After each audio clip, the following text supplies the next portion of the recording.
I'd like to welcome you all with us today in this really exciting session, talking about a topic that is mysterious to many. At least I felt it was mysterious.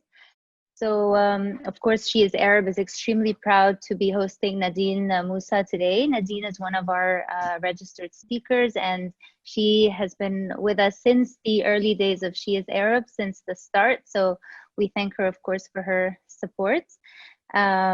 We are working to magnify the role and achievements of Arab women to inspire future generations through offering a number of services. One of them is the Speaker Bureau service, but we also offer professional development services, advisory services to businesses, as well as building a network or a community of women to provide peer-to-peer support and learning throughout their growth and development journeys.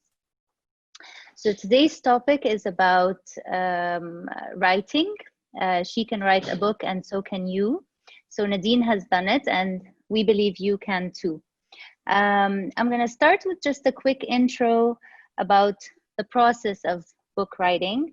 As some of us believed that it was limited to, those who have PhD degrees or are conducting researches of sorts, or perhaps just those who can write poetry or write a fiction book, but that's not true. Obviously, in the Arab world, the number of books and literature produced are low, and so are, unfortunately, the levels of readership, with multiple efforts and competitions in recent years to address these challenges. Additionally, there's a lack of publishers in the region, and this limits the visibility of writers, and alas, it's rarely financially rewarding to the writers and even to the publishers, unfortunately. So until very recently, this industry was really dominated by publishing houses in Cairo and Beirut, respectively. But in recent years, the Gulf has been playing a significant role in investing in this industry and raising awareness about the importance of reading as well. So book fairs now that are held in the UAE and in Saudi Arabia and in Kuwait are actually compared to international world-renowned or world-class book fairs, really. Obviously, there are book fairs as well in Cairo, such as the Cairo International Book Fair, and so on, but we're just talking about the growth of this industry. Traditionally, for you to publish a book, you would essentially have to submit your manuscript to one of these publishing houses. They would have to approve it, and they would take care of everything from editing, formatting, design, and so on until it is published and promoted as well. And you would earn royalties based on how many books are sold. But recently, this model has been disrupted. And I have a slide here that I found to be really interesting about the self-publishing industry. So during the past 20 years, this has been on the rise, self-publishing without a publisher. So really, there's no more what would be called a gatekeeper to your wealth of, knowledge or writing or content, really. And it's accessible everywhere. It's very easy to produce. It's environmentally friendly, and it's really in your control. So the author stays in control throughout the whole process, from the design up to the publishing and distribution. Obviously, here we can see that Amazon is dominating it with their Kindle partnership, and there's been a 50% growth year on year in the past few years. It's really simple and hassle-free, and Nadine will tell us more about it because it's a market worth more than $1 billion, and there's a rise of what is now called an authorpreneur, which Nadine is. So during this webinar, Nadine's going to tell us about her journey as an unplanned author and the story of her book, Tahrir Voices. She's going to walk us through a step-by-step of how to write a book, and we will talk a little bit about the production and distribution. So let me tell you, briefly introduce Nadine. She's an Egyptian who had the privilege of growing up in several countries in Africa, Europe, and the Middle East within the realms of the diplomatic community, which her father was engaged in. With her constant traveling, she was exposed and open to new cultures, religions, and languages, and with a constant thirst to learn more. She's curious. She's a curious bookworm and an ardent learner. She would describe herself, and honestly, I would describe her as being critical, curious, logical, receptive, and a very responsible and respected woman who seeks for all individuals respect and a chance to be listened and understood. And this was really one of her drivers to write Tahrir Voices, and we're going to hear more about this from her. Her challenging career in marketing and business excellence and development sharpened her insight and innovation. So she did have a corporate career before, but the revolution awoke something inside of her. It's an inner fire that she probably didn't know was there at first, but now she does. And she ventured into becoming a book writer.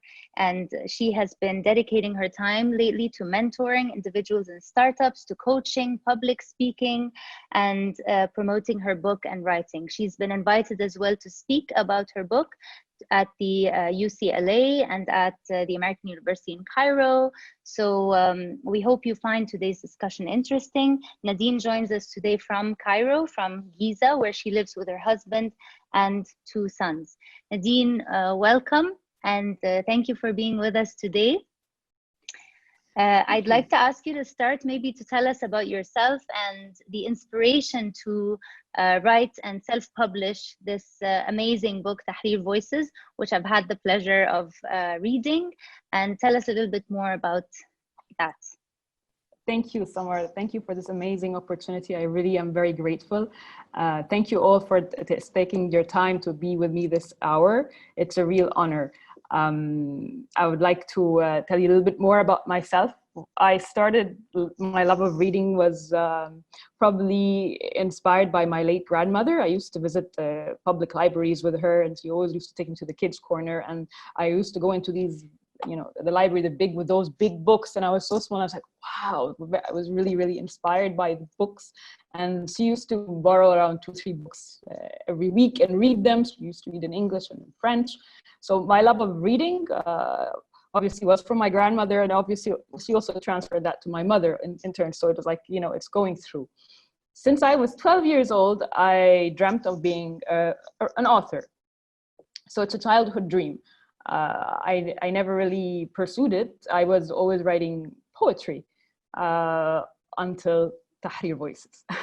So Tahrir Voices, what happened, what basically was the spark is when the revolution happened, like you said, Summer, there was this inner fire that happened.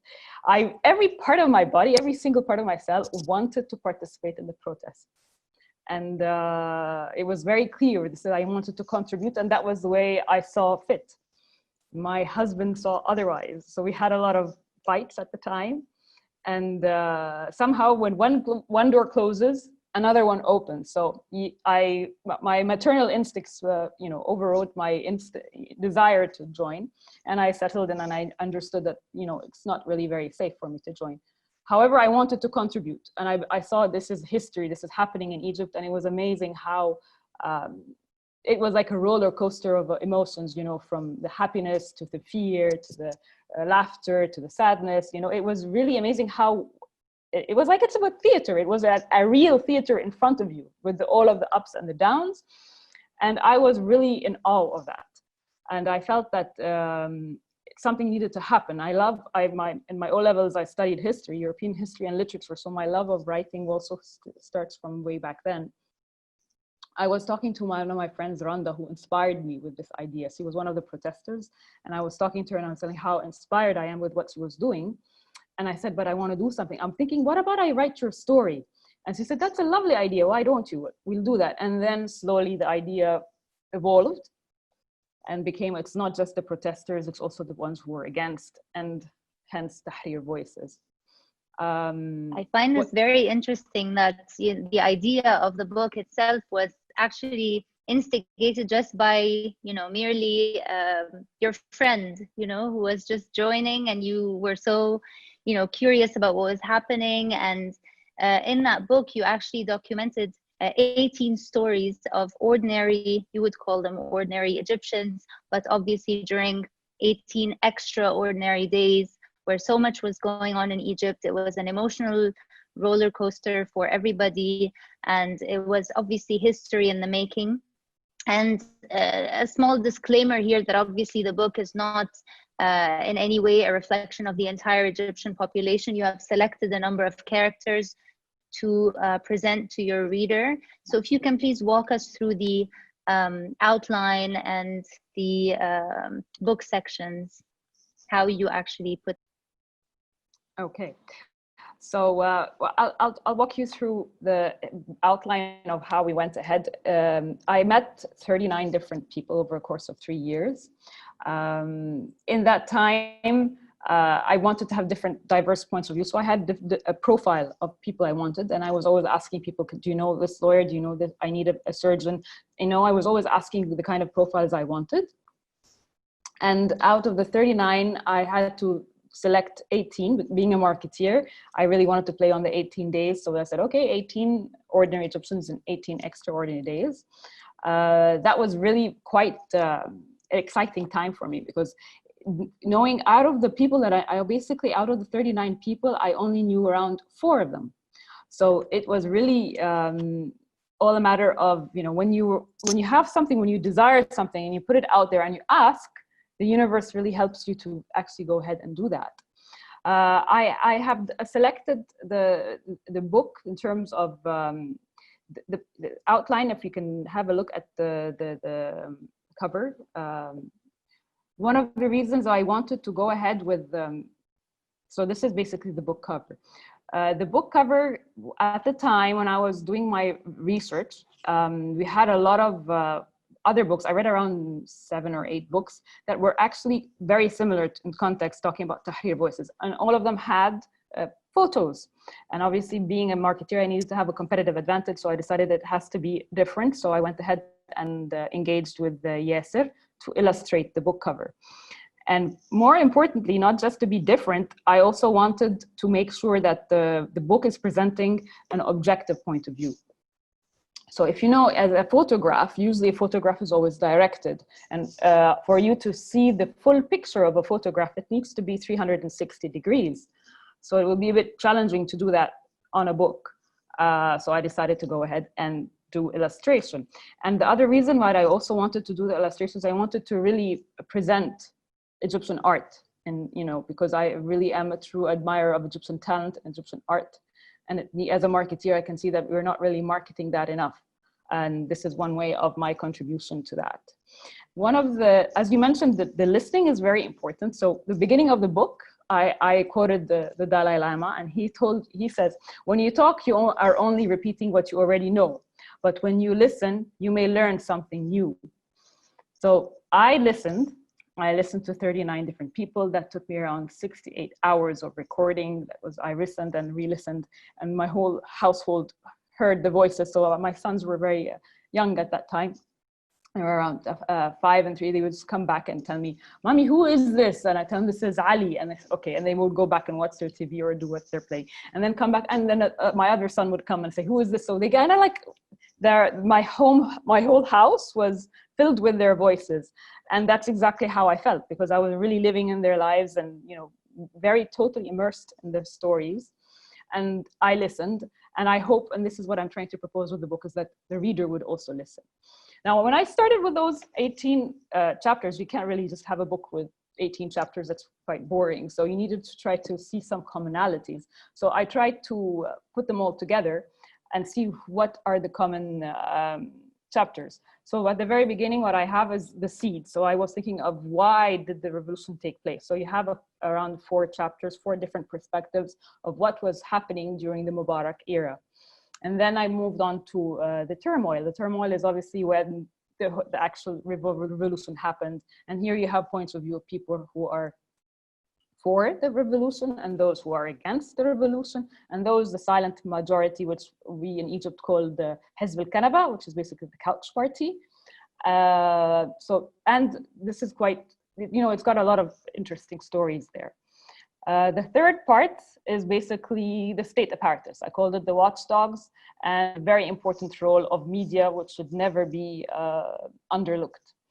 The last part is inspired by my love of Albert Camus with his book, The Strangers, with basically the others. I called it the others because these were the two different parties that were ostracized by the Egyptian society right after the ouster of former President Mubarak and former President Morsi, which is basically the National Democratic Party, and then later the Muslim Brotherhood. So this was how I kind of like organized. And again, to make sure that the book is interesting, I also had illustrations to mark the beginning of each of the parts, because it's, you know, having text all the time after a while is a bit boring. So at least I had a few very nice illustrations by Yasser over there. I love the illustrations. They're extremely engaging for me as a reader. I mean, honestly, one thing is for sure, during the revolution days, there was no difference between rich and poor. There was no difference between someone who's modern or conservative. It was all like everybody was united. Everybody, you know, you felt a real power of, you know, the Egyptian people. And personally, while reading through the book, I felt so close to the characters. You know, I think it's the way your writing style is also very engaging. It makes you really connect with the character that you're describing. I connected so much with, you know, feeling Grania's loss for her husband. I connected with Dr. Ali, the pessimist who in his mind called all Egyptians les misérables. I connected with Muhammad, who confessed to crimes he had not, you know, he had never committed, in total despair. But I was really interested in hearing more from you about why you think that a book must stand the test of time. You believe that for it to create a lasting impact, it should stand the test of time. So why do you think that? I believe that history repeats itself. And we as human beings tend to forget history. So we really need to learn from history. And Egypt, it was not the first, and it's not the last country where the revolution took place. So we really need to pay attention to where it happened before, and why it happened, and what can you do to you know, to minimize it happening, because the costs of revolutions are tremendous. I mean, Egypt paid a very high price with the economic recession that happened afterwards. So you really need to look into why it happened and learn, and people tend to forget. So after 20, 30 years, maybe our children would go ahead and start thinking about doing that, but they would forget, you know, why? So if they go back, if we have this documented, because really it's not, yes, it's very romantic. It's like as Che Guevara said, you know, it's very nice and it's very patriotic. However, it does not really bring money on the table. On the contrary, it takes away the money and you probably have problems afterwards. So there are different other options of moving from forward.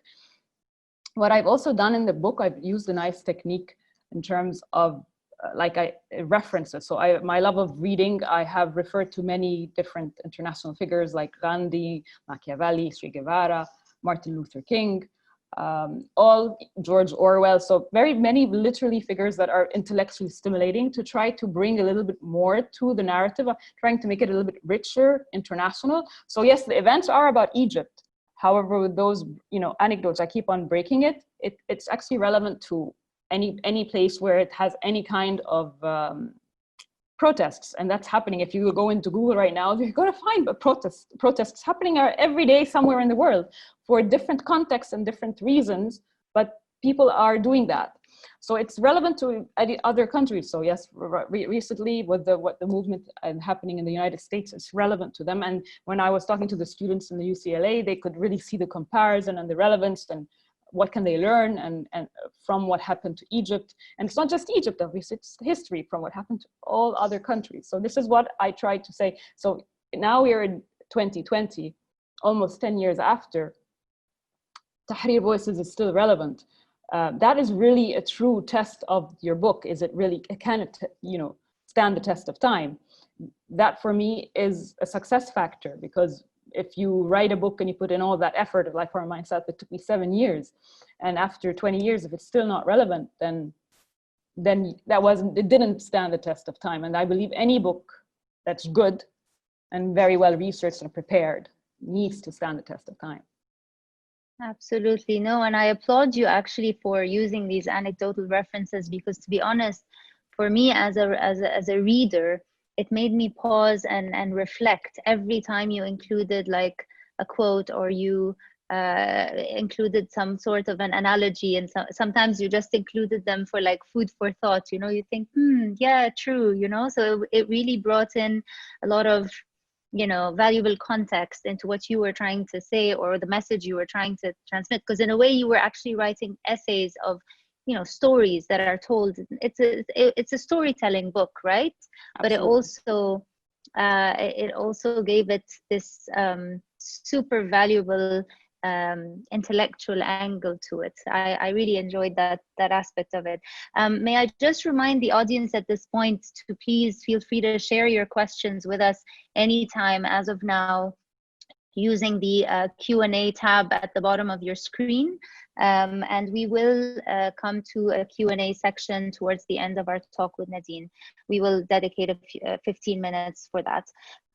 So now let's go behind the scenes, Nadine, of Tahrir Voices, and look at the steps that you followed and the learnings and challenges you experienced along the way. I will do that. Before I go into that, I would also like to, you mentioned in the book that it's storytelling. And when I wrote the book back in, the concept came up in 2011, there were two trends that were not heard of. And I'm, as a proud marketeer, because in marketing, one thing the corporate life taught me is to know what is the consumer insight, and how to actually, not just the consumer insight. So the consumer insight of the book is Egyptians don't listen, and I listened.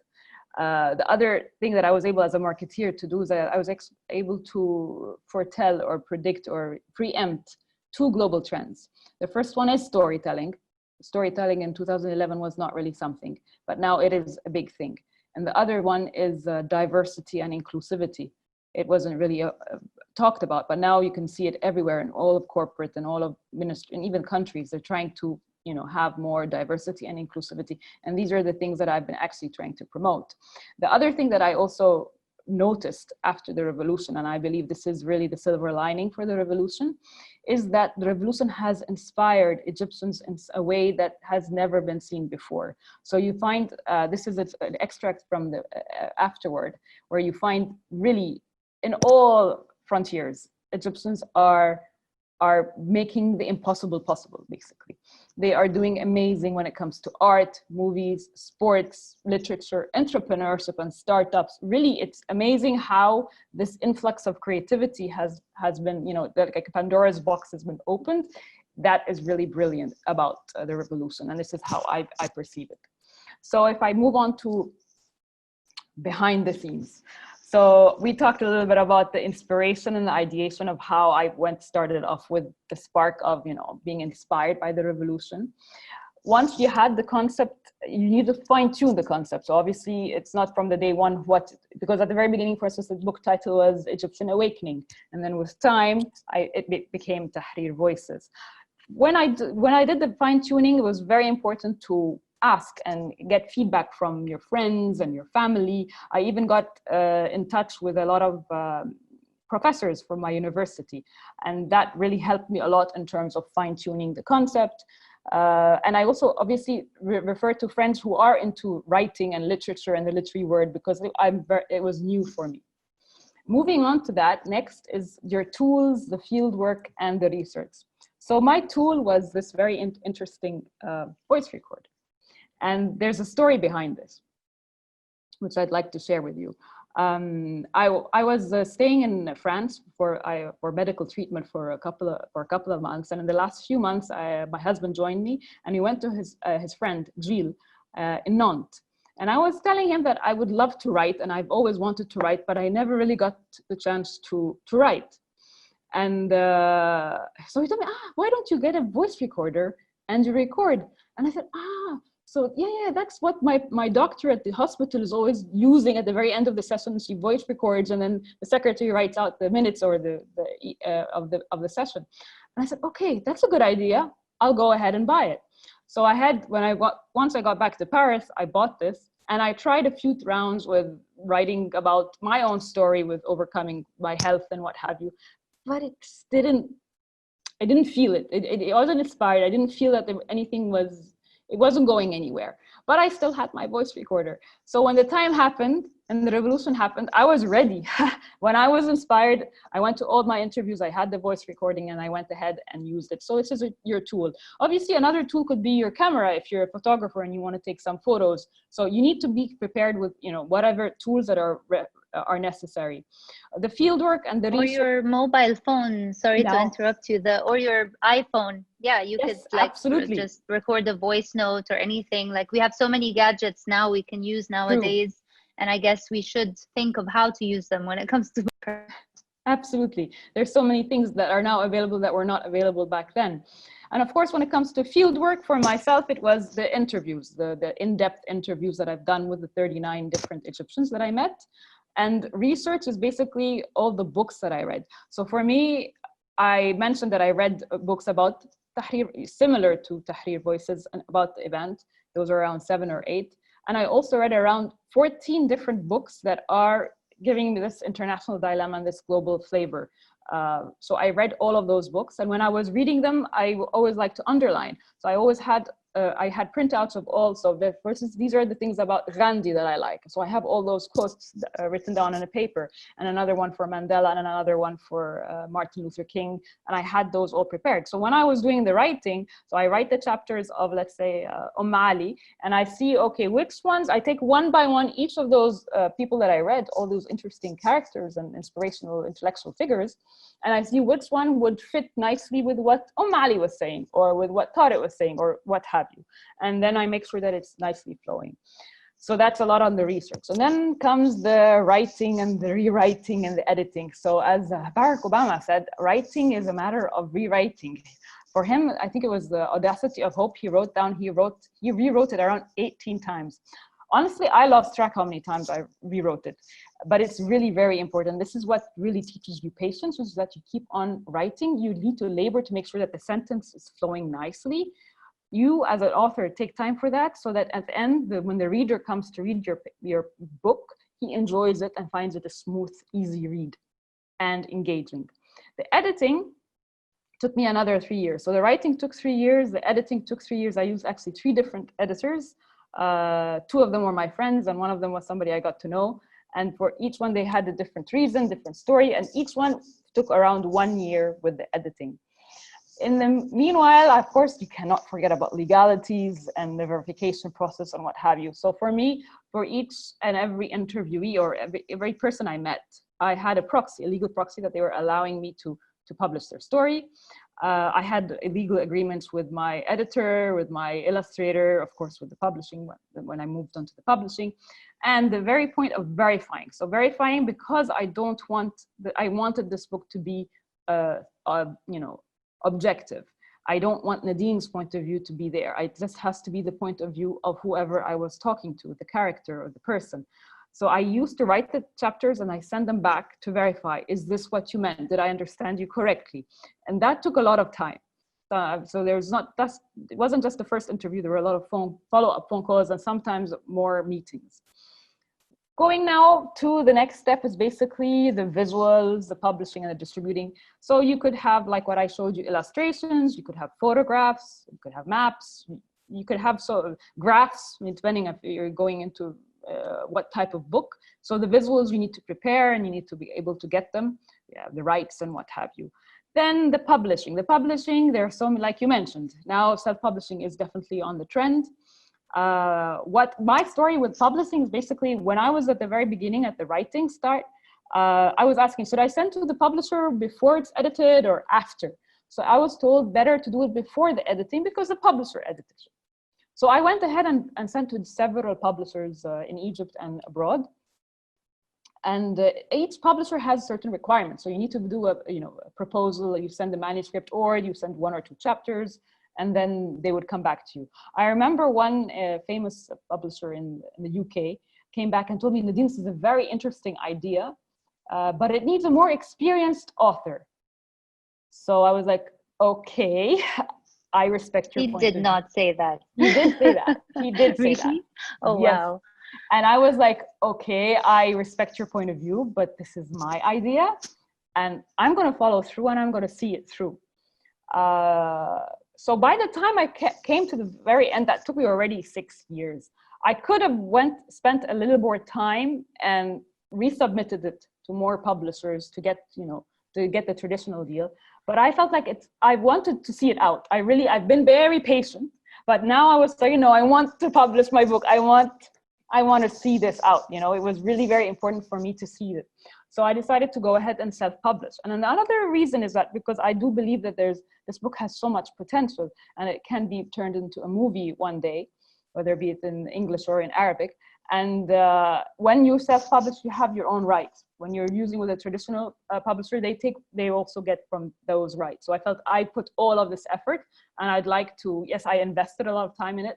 And I would like to, when the time is right, inshallah, that I would get the return, and hopefully not just me, also those 18 amazing people who actually gave me their time, and they opened up and trusted me that they would also be able to get something in return, if that happens, inshallah. So the distributing part is basically the publisher's role, and obviously, like you mentioned, on the digital, Amazon is a big player. It's print on demand, so it's not like you're going to go to a bookstore and you're going to find it. You need to buy it online, and then they would print it and send it to you. Or if you want the e-version, you get it from Kindle and what have you. Then we move on to this part, which, believe me, it was very difficult for me being a marketeer, because you're marketing yourself. This is not something very easy. It's easier to market a brand than it is to market yourself. So first thing I did was obviously a website. I had a great friend of mine who helped me with that. So I have a website, and then we had the marketing and the PR. So there have been opportunities, whether be it with AEC, that was as a panelist, or with the UCLA as a lecturer, and this amazing opportunity that I have with you today on She's Arab. A couple of weeks ago, I had an amazing opportunity to go on the first live TV interview with a satellite called MTV, MTC, sorry, Maestro. And it goes on. Things move on, and sooner or later, it's just a matter of goes organically. One thing I would like to share with everybody is it's been a very long process, but I truly believe that when you find something you love and you never work another day, truly, this is how I feel about this book. I've enjoyed it so much that I really don't regret anything, and I don't regret all the time I've spent and all the sacrifices I made for seeing this out. So really try to find your passion, and you will never work another day. So moving on to the learnings and the challenges of writing, I mean, it took you quite a long time to put this book together. I mean, obviously it's not an easy topic to write about. You interviewed 39, but ended up with 18 characters. And I'm sure for every writer, they'll go through a different journey, but there must be like a few learnings and challenges that we could learn from, or to share with the audience today. Okay, absolutely. So the first thing that learning is when you want to do something, you have to read about it. So that's what I started doing. My love of reading again. I write a book by Philip Gerard. It's called Creative Nonfiction. And I had to actually order it. It wasn't available in Egypt. So I had a friend of mine who was coming from Dina from Canada. She ordered it from Amazon, and I met her in December 2012. So it was even a bit later on than I had started. And I started reading it, and I was like underlying, what do I need to do and how can I improve my writing? One of the important points that this book mentions is the point of view. Are you going to write it in the first point of view or the third point of view? So this is very important. As a writer, you decide at the very beginning, because if you change in the middle, then you need to rewrite everything, literally. So it's very important to decide how you're going to write it. So basically, I put it up for myself. I wrote it in the third point of view, and then all of the text is written in regular. But whenever I have my point of view being there, I have it italicized it so that the reader would know when this is Nadine's point of view and when it's not.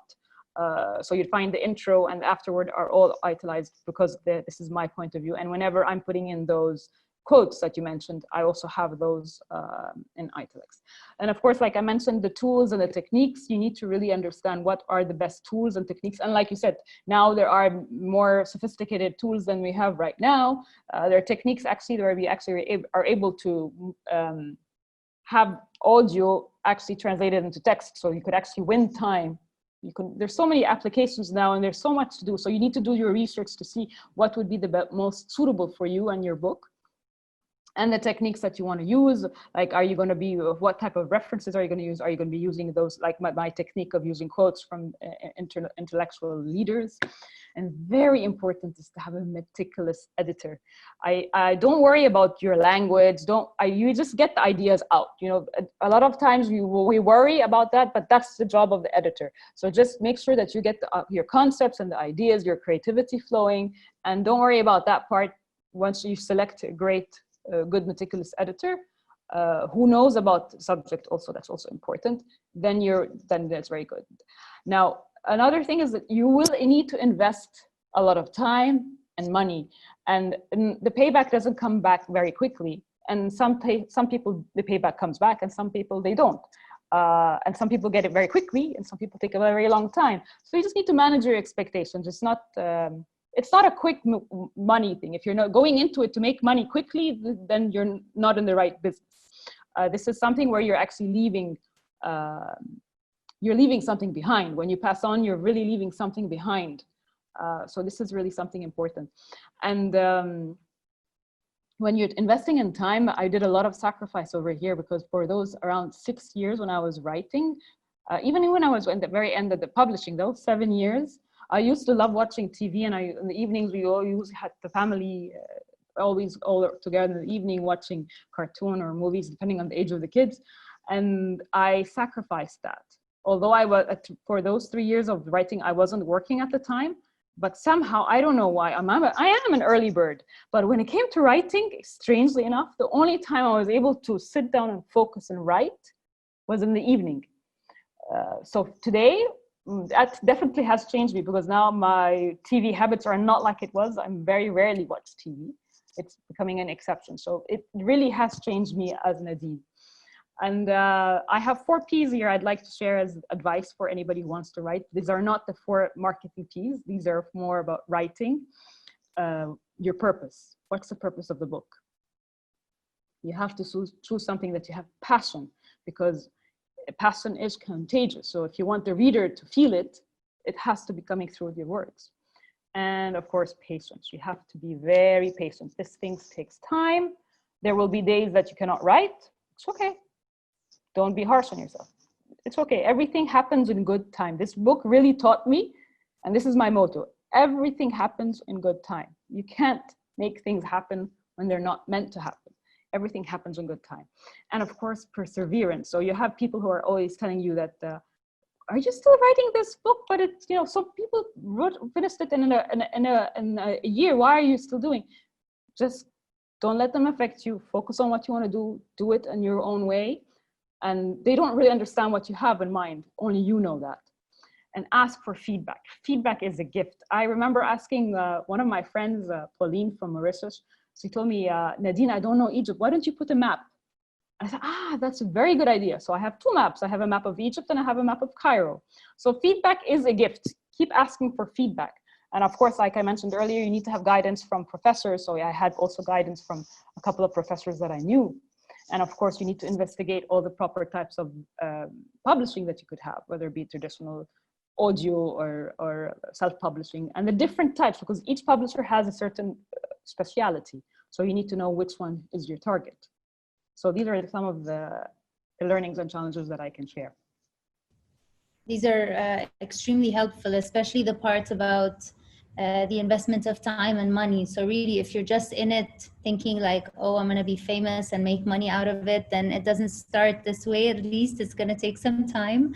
And for you to recover the investment that you've put into putting this book together. So moving on, using your experience with Tahrir Voices, these are, you're outlining here the steps for writing in a book in general for anyone.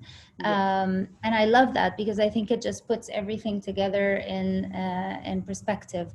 And the questions have started coming in, but I'm going to give you a chance to go through this slide quickly, and then we can start addressing questions from the audience. All right.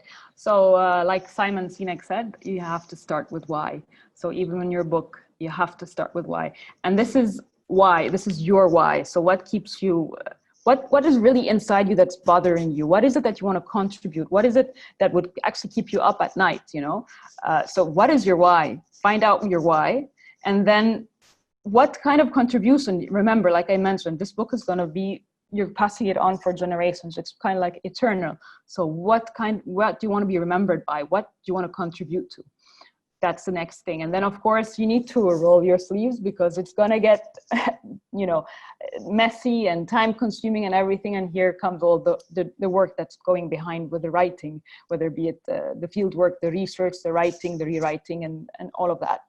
And very important, not just in writing a book, but in life, is networking. Like I mentioned, I only knew around 4 or 5 of those 39 people that I met, and the rest was from networking. So don't be shy to ask for help. Don't be shy to ask people, I need this or I need that. Go ahead, be vocal, say what you need, and you'll be surprised by who comes in and to help you. I was really, really surprised by the amount of work, help that I got from all around that I never really expected. And of course, it's the writing and the rewriting and the editing and the, you know, that takes time. This is writing. Writing, you never get it right from the first time. Even the best authors don't. So you have to be patient.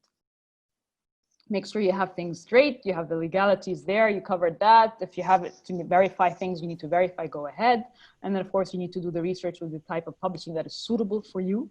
And of course, you cannot forget to promote. It's very important to promote your personal brand and the book. It's not just a book, it's also your personal brand.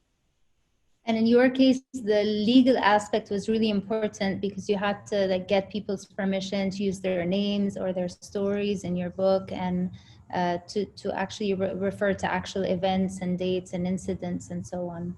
Absolutely. So that's a definite lesson learned from Tahrir Voices, I reckon. And then I just wanted to share this quote, which I love, but you have kindly shared with us. So please tell us why you chose to share this particular quote. I believe that everything is possible. There's nothing called impossible, you know? Impossible is impossible, actually, if you want to put it. So I was really inspired by William Ward, and he said, if you can imagine it, you can achieve it. If you can dream it, you can become it. So your thought, you know, be careful. Your thoughts become actions. So if you have a dream of being a writer, go ahead, do it. You can do it. I did it, and I loved it, and I enjoyed it, and you can do it also. And everybody has his, you know, fingerprint, and each one has a different fingerprint. So what's your fingerprint going to be about? That's amazing. Thank you so much, Nadine, for sharing this. And just to let the audience know, you guys can also purchase Nadine's book, Tahrir Voices, from her website, nadinemoussa.net. It's right here. And I'll also share it in a follow-up email in case you wish to purchase the book and learn more about this book writing journey. In the meantime, I'd just like to start with the questions as they've started coming in. One of the attendees is asking, would you recommend an aspiring author to have a literary agent to help with securing a publishing deal and to help promote the book? I'm not sure that there are many literary agents in the Arab world. Any advice? Yes, but like with any agent, you need to be careful. You need to know somebody who's referred to you, because like in any kind of agent, in any kind of business, I mean, you have good agents and you have not so good agents. So that is an option. I don't believe there are many available in Egypt.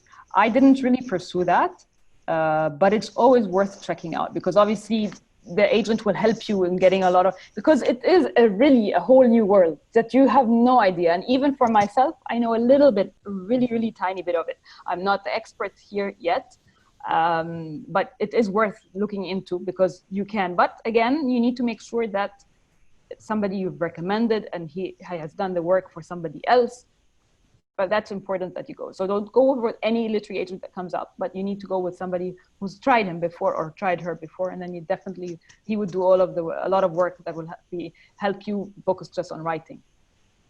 That's very helpful, Nadine. And May is asking, can you tell us more about the different types of publishing in Egypt? Where can we start in Egypt in particular, since you're there? Okay, in Egypt you have a couple of options that are online, so you can also, like what I've done, there are a few options in Egypt. I think there's Kutubna, I believe, is one of them, and there are others. And you also have the option of going to known publishers like Dar al-Shuru or Diwan. You know, it depends. There's so many options that are available, but again, it depends on what type of book are you looking into. You know, because each one has a certain trend. Some people are interested in fiction, some are nonfiction, some are going for self-help. So depending on the type of book that you have, you will be able to narrow down who do you need to target. Yeah. Makes sense. And I have an interesting question here from Arwa. She says, Nadine, are you planning to write another book? And if yes, what would it be about? Wow, that's a good question. I am planning to write another book. Not yet. I have a couple of ideas in mind. First of them was I was actually thinking of it's about time that I write my story about my health struggles that I had and how important it is to have a positive mindset when you're facing a health issue. So I think that would be one of them. And while I'm preparing this amazing webinar for you guys, I was also thinking maybe I would also write something of, to help, what are the steps of writing your own book. So there are options of many books to write, but no, I want to, right now, for now, I'm just taking time to promote the book currently, and eventually I'll be able to write another book. So those are the two ideas that I have in mind right now. Thank you for your question. Fantastic. And actually, as a follow-up to that, Mahitab is saying, I would like to add that passion and being a fighter are two main traits for Nadine. So given this fact and given the adventurous journey of self-publishing, if everything, as you said, is possible, what are your dreams now to take this successful journey forward? I love this question. And I must say, Mahitab and Nadine, I mean, trauma is the biggest school or teacher, honestly. Like, I think the lessons we learn during these traumatic experiences we go through are lessons for life. They're worth, your entire, years of university and schooling, really, because it's a school of life. And I bet you have so much to share. So I reckon this would be a great idea for an upcoming book, but I'd love if you could address Mahitab's question as well. Yeah, so I believe that the Tahrir Voices is just the beginning. It's a beautiful journey, it's really a journey of self-discovery of myself and of Egypt, and with, I think, a very good noble cause. The sky's the limit. Dreams are, yes, this is the first dream. Yeah, so the first dream is actually going ahead and publishing it. The next dream is actually seeing this becoming a movie or a soap opera or what have you. It could become a theater play. So there's so many options of, even I was thinking of running an art exhibition, just celebrating Egyptian art and having extracts of the book in it. So there's a lot of options of how the book can be used in so many different forms. And of course, writing more, and yes, this is the first book that I wrote, but like I still need to go ahead and write some more in due time. Thank you, Mahitab, for all your support. And May is asking a follow-up question. Actually, she said, what made you write the book in English? She is also more comfortable writing in English, but she's thinking that writing in Arabic would make it reach a wider audience. So what were your reasons? And did you actually, it's an interesting question. Did you actually think of translating Tahrir Voices to Arabic or not? Okay, so I wrote the book in English because I'm stronger in English. My Arabic is not that weak to write. And I also wanted the audience being it wider, not necessarily because I believe the English speakers globally are more than the Arabic speakers. Not sure, maybe I need to check the statistics of that. But I wanted, this book is not just about Egypt and Egyptians, it is about any country that's going through turmoil and the protests, and it brings you a nice diversity of points of view that can be taken to heart at any time. So that's why I went ahead with writing it in English. In terms of your question, Samar, about translating into Arabic, yes, I would definitely love to have this translated into Arabic, and everything happens in due time. We'll see when that will happen, inshallah. Inshallah, sounds like it's definitely necessary. I'm sure it'll have a different like audience of readers. I wanted to also follow up on May's question because she was asking earlier about platforms specifically in Egypt, and you mentioned Kutubna in passing, but I really think that Kutubna is a great example of a platform that they can check out because it was actually developed by an Egyptian gentleman, his name is Muhammad, who wanted to also publish his book. And I think he had approached like 20 publishers or something and got constantly rejected or was asked to pay enormous sums of money, which he wasn't able to do. So he wanted to democratize the process in a way. And actually 60% of the books they produce are mostly coming from Egypt. 60% are from Egypt and 40% are now from like the rest of the region, but they're expanding their operations soon and coming to the Gulf. So, so I believe you should definitely check them out as an option. And as we mentioned earlier, there's the Amazon option as well. So there is a bit of an investment at the beginning, but at the end of the day, there are major advantages like owning the full rights to your book. Royalties that you receive from sales are actually higher.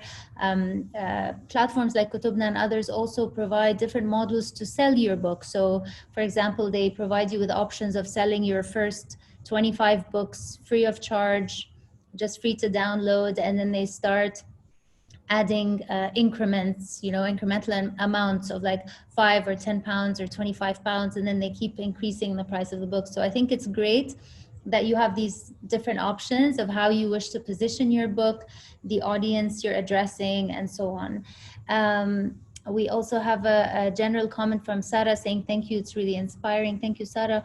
Lamia is asking, thank you for taking the time to share your experience. Nadine, can you please elaborate on promoting your personal brand in addition to promoting the book? You talked briefly about that when you mentioned your website, Nadine, but can you tell us a little bit more about what you're doing to promote your personal brand?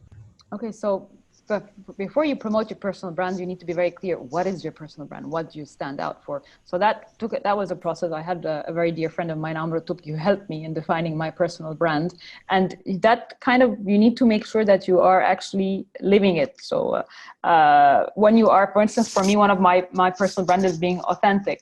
And that is coming very clearly from the stories. They're all authentic. And it's also coming out from me and how I talk and how I dress and how I have my hair and everything. Basically, you need to basically live it, because this is me. Yeah. The personal brand really has to be you, whoever you are.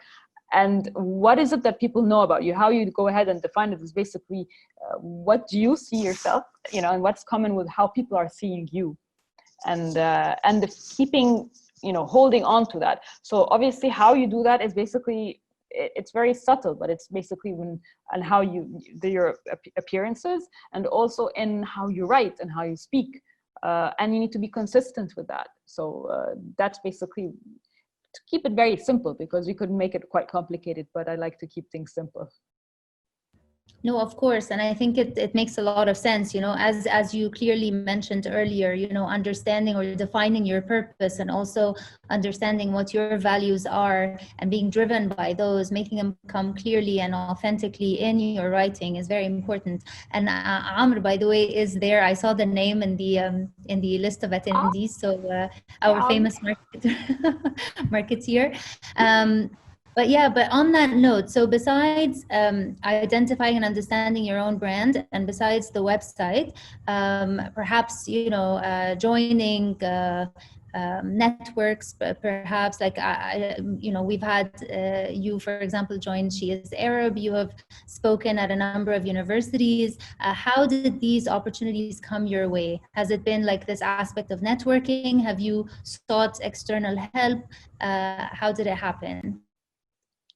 So it's a lot of it is networking. And so for instance, let's take the example of She's Arab. How did that work? I know Noha was the co-founder with Samar, from university, and I saw her on LinkedIn, and I realized she's founding, she's Arab, and I like, okay, that's interesting. What do they do?